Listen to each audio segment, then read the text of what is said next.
Hello everyone, welcome back to my channel. Thank you guys for always supporting this channel.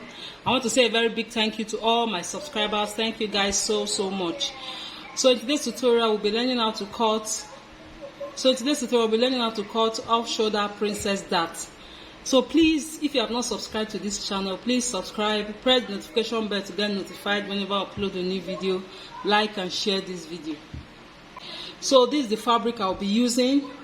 For the tutorial. So this is the front and this is the back. As you can see, the back has a zipper allowance. So this is the zipper allowance for the back. So what determines the cutting of your fabric? You divide the widest part of your measurement, which is the bust. You divide the widest part of your measurement, then you can add extra 4 inches or 5 inches on fold. So if you're adding 4 inches, that means you're adding 8 inches as the allowance. So that means you're adding 8 inches as the allowance. So what I mean is, if you take your bust measurement like this, then I added extra 5 inches to it. You can actually use 4 inches, depending on your size. So the first thing I'll be doing, you remember, is an off shoulder. So I'll measure out 4.5. So you can see, so I'll mark out 4.5. Then from this point, I'll mark out my bust point, which is 11. Then my under bust is 15.5. Then for my under bust, I'll add 3 inches to it. So from this 15.5, from this 15.5, I'll add 3 inches, making it 18.5. They added half an inch for the sewing, making it 19. Instead of adding 3 inches from your under bust to your waistline, you can add 2.5 inches. It's also fine. So what I have here is 19 inches. So I will mark out these lines. I will rule it out. So the next thing I will measure out now is the neckline. Remember, we remove 4.5 inches. So my neckline, I'll be using 7 inches. So I'll mark out the 7 inches on this part. Then for the width, I'll be using 4.5. It depends on how wide you want your neckline. If you want it very wide, like it's completely off the shoulder, you can use 5.5. Or better still, you can take your chest measurement from one side of the arm to the other side of the arm to get your measurement. Then you minus out some measurements. So I'll be using 4.5. So this is my 4.5. So I'll connect it together. So I'll connect it, make it round like this.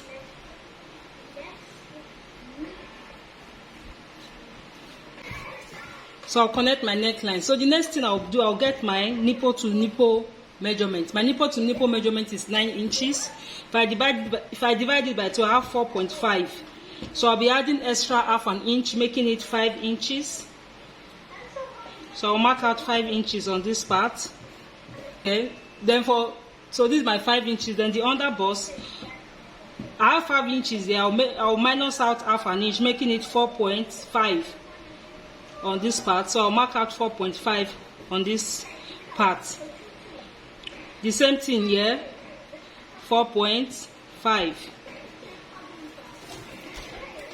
So the next thing I'll do, I'll connect the lines. I'll just mark the lines.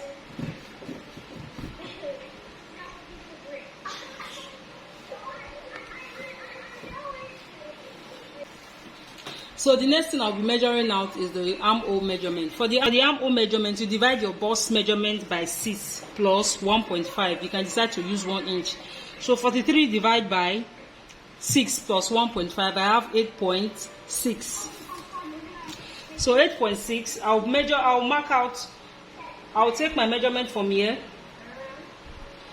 from the 4.5, then I'll mark out my 8.6, which is here. So I'll be connecting my neckline to the armhole point. I'll be using a slant curve like this. So I'll just connect it like this.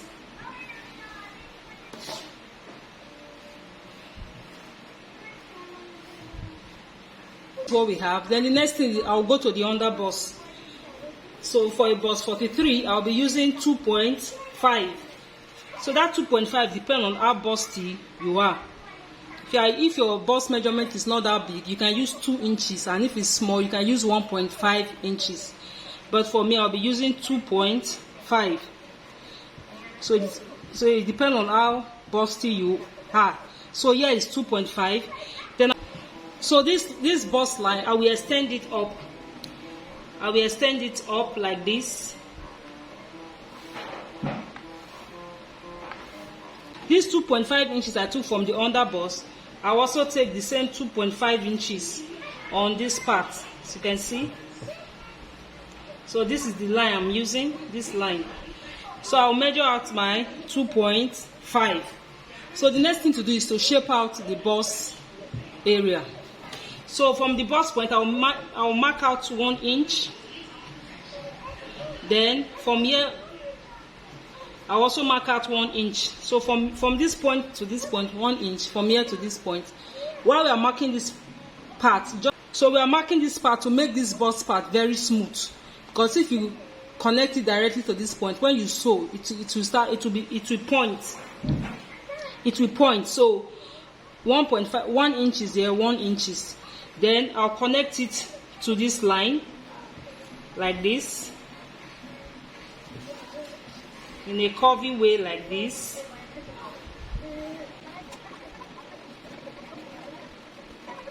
Then from this 1 inch, I'll connect it to this point.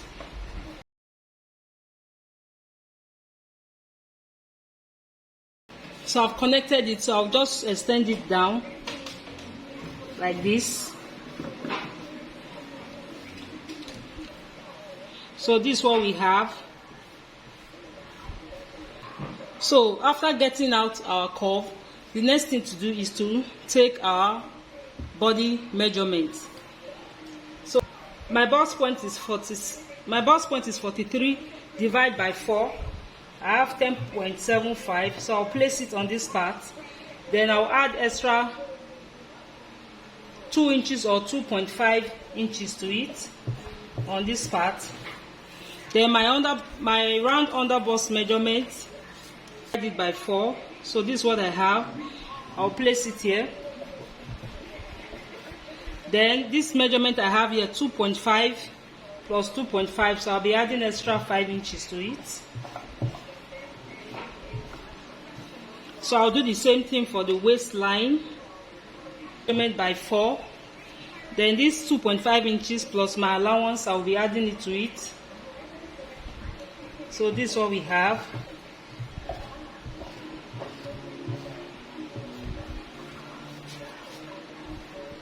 So the next thing I'll do, I'll connect the lines. So this is my armhole line. Then from this shoulder line, I will just connect it up. So I will extend it by 1 inch. Then I'll connect it.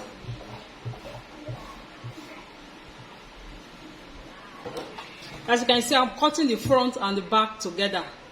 So this is the back and this is the front. So now this is our drawing.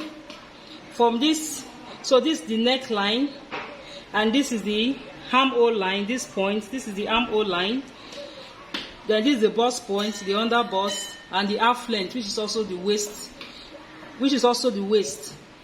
Then I took 2.5 inches on this part. I also took 2.5 inches here. Then I took my final measurement. So the next thing I'll be doing now is to cut out.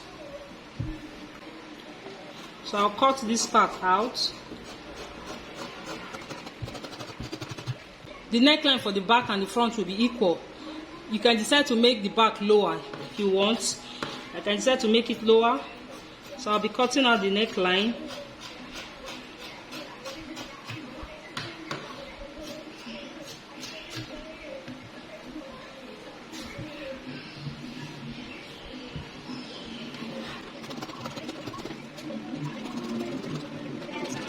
So I'll be cutting out the front and the back.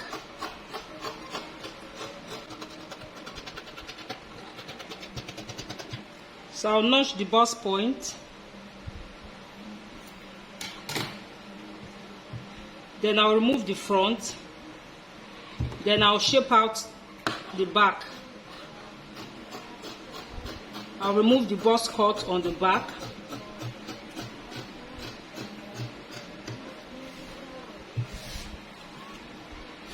So this is the back, and this is the bust curve, as you can see. So this is what we have here. Then I'll be doing some adjustments to the back. So I'll keep the front aside. Then the back, I'll be doing some adjustments. So you can see the front and the back is not equal, so I'll place it like this. Then I'll connect it like this to meet the back. So the next thing I'll do, the front and the back is not equal, as you can see. So on this zipper side, I'll come up by 1 inch. I'll come up by 1 inch to shape the. I'll come up by 1 inch to shape the back. So I'll place it like this. Then I'll connect it from here to this point.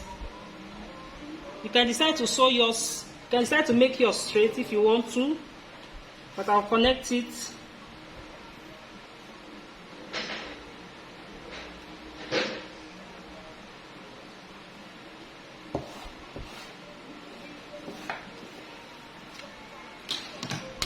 So I'll connect it like this, then I'll shape it out.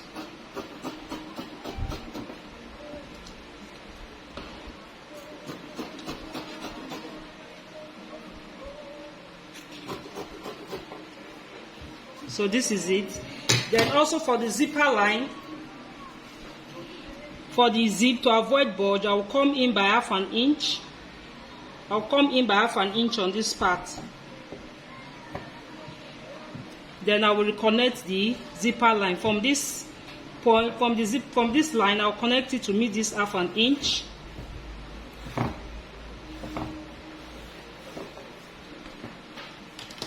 So as you can see, the line. So as you can see, the zip is no longer straight; it's now slant.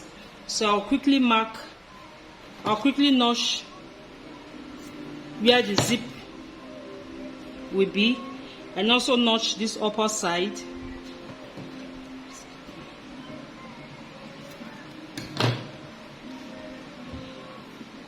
So this is what I have. So I'll cut it open.